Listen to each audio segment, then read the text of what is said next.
problema 3 também é um exemplo retirado do Bauer, né, que mais uma vez introduz agora um ciclotron, que é o sistema que tem na figura ali o acelerador de partículas.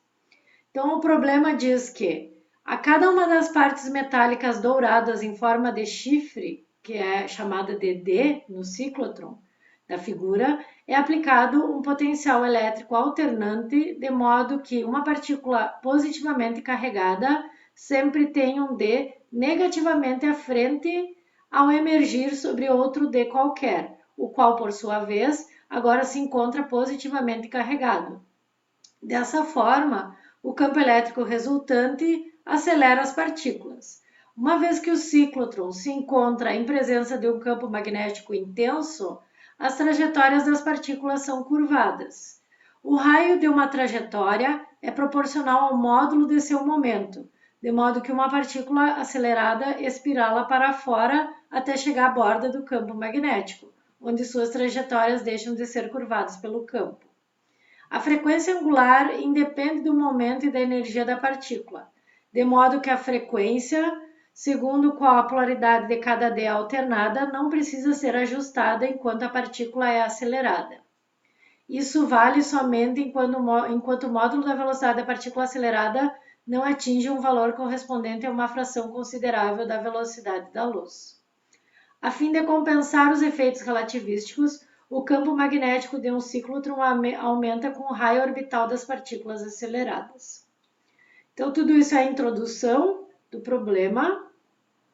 E a pergunta é: quanto será em megaelectronvolts, MeV, uma unidade de energia, com esse fator mega aí que é 10 na 6, a energia cinética de um próton extraído de um ciclotron de raio 1,81 metros, se o campo magnético do ciclotron for uniforme de intensidade 0,851 Tesla.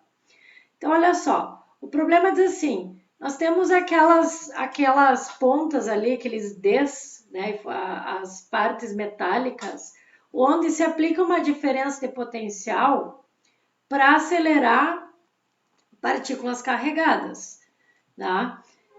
Na verdade, o problema fala em um próton ali, né, de um ciclotron.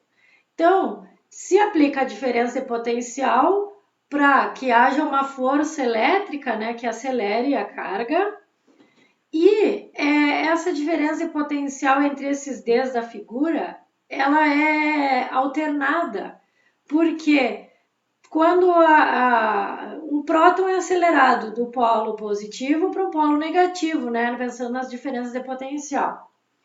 Quando ele chegar no negativo, esse negativo vira positivo para acelerar de novo até outro negativo. Assim, o próton vai sendo acelerado entre todos os Ds desse ciclotron, né? Senão ele poderia voltar, né? Fazer um movimento que não seria nesse ciclo. Então, o próton é acelerado por esse campo elétrico, esse potencial alternante, para ele percorrer todo o ciclo, né, todo o percurso ali dentro do ciclotron.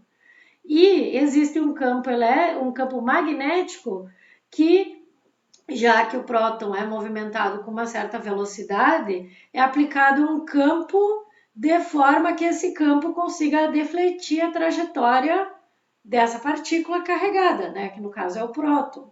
Lembra do problema lá que eu desenhei na parte conceitual lá? Eu fiz um esquema de uma partícula quando colocada num campo elétrico uniforme, que aquela partícula, se tivesse uma velocidade totalmente perpendicular ao campo, sofreria uma força centrípeta e faria um movimento circular uniforme. Então, é mais ou menos isso que acontece no ciclotron, tá? Existe um campo magnético faz com que atue uma força magnética e faz com que haja uma deflexão na trajetória da partícula, tá? E aí a partícula acaba sendo desviada de modo a percorrer o ciclotron de forma circular. Porque senão ela seria acelerada entre um chifre e outro ali, entre um D e outro, de forma reta, né?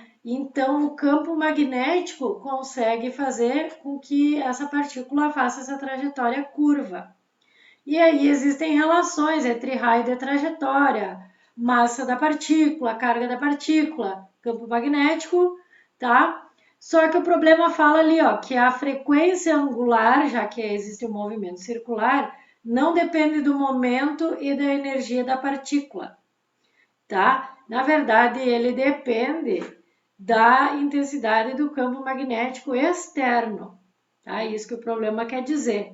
E aí ele também fala que a velocidade não é tão grande a ser considerada, não é próxima à velocidade da luz para se considerar efeitos relativísticos. Então, basicamente é isso. O problema introduz esse sistema que tem um potencial alternante para movimentar esse próton, que ainda com a presença de um campo magnético sofre a deflexão na trajetória e acaba fazendo essa trajetória curva. E aí ele diz quanto que é o raio da trajetória, diz o valor do campo e quer saber a energia cinética, já que existe uma velocidade de movimento, né? Toda vez que eu falar em velocidade, eu falo em energia cinética. Se eu souber o valor da velocidade, eu descubro a energia, eu vou descobrir a velocidade em metros por segundo, descobrir a energia em joule e transformo para elétron-volt. Então, esse problema quer que a gente calcule a energia cinética do sistema, e a energia cinética ele está pedindo para calcular especificamente em MeV. O problema está dizendo que o raio da trajetória circular é 1,81 metros e o campo magnético é 0,851 Tesla. Tá? O problema é que a gente calcule a energia cinética. A gente não pode esquecer que a energia cinética tem sempre uma relação com a velocidade. Nós estamos falando muito mais em velocidade, se olhar as fórmulas, do que em energia cinética. Mas como a gente conhece a carga e a massa do próton, que são valores bem estabelecidos na literatura, se eu descobrir a velocidade do próton, eu consigo descobrir a energia cinética, já que a fórmula é 1 meio de mv quadrado. E a massa do próton já é estabelecida experimentalmente, 1,67 vezes 10 a menos 27 kg. Então, eu posso descobrir a velocidade para achar a energia cinética. A carga do próton já é bem conhecida também, é igual à carga do elétron, 1,6 vezes 10 a menos 19, só que é positiva. Então, isso aqui são valores da literatura, em qualquer livro vocês encontram, tá?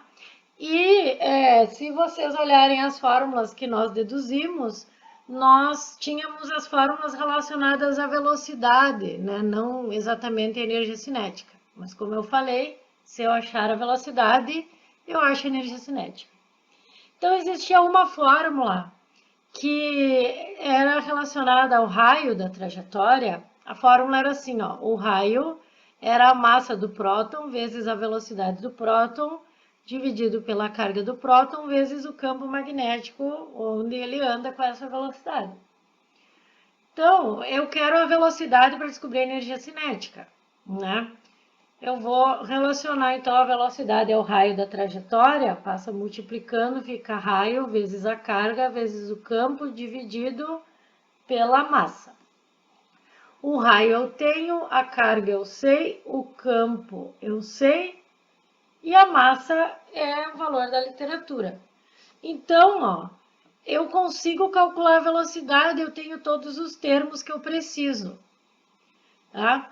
Lembrando que eu quero calcular a velocidade para colocar na fórmula da energia cinética, que é 1 meio de mv quadrado, tá? Então, de repente, eu já substituo aqui, ó. Já faço o cálculo aqui dentro, ó. 1 meio de massa vezes RQB sobre M, todo mundo é ao quadrado. Então, uma massa vai acabar simplificando. né? Essa massa com a massa do denominador ali, ó. Então, a energia cinética vai ser 1/2 de m r quadrado, q ao quadrado, b ao quadrado, dividido, aliás, já que eu escrevi o m, eu vou escrever aqui, ó, o m quadrado. Então, o cálculo que nós vamos fazer é 1/2 de r quadrado, q ao quadrado, b ao quadrado, dividido por m. Tem o raio, tem a carga, tem o campo e tem a massa, então é só fazer o cálculo. Então, o raio era 1,81, tem que levar ao quadrado. A massa do próton, 1,6 vezes 10 na menos 19, eleva ao quadrado. O campo, 0,851 Tesla, dividido pela massa do próton, que é 1,67 vezes 10 na menos 27. Então, fazendo esse cálculo, nós vamos encontrar um valor para a energia cinética de 1,82 vezes 10 na menos 11, só que esse valor, como está tudo no sistema internacional, é um valor de energia em joule. Eu sei que 1 elétron-volt tem 1,6 vezes 10 na menos 19 joule. Então, como que eu descubro esse valor de energia? Dá para fazer uma regra de 3.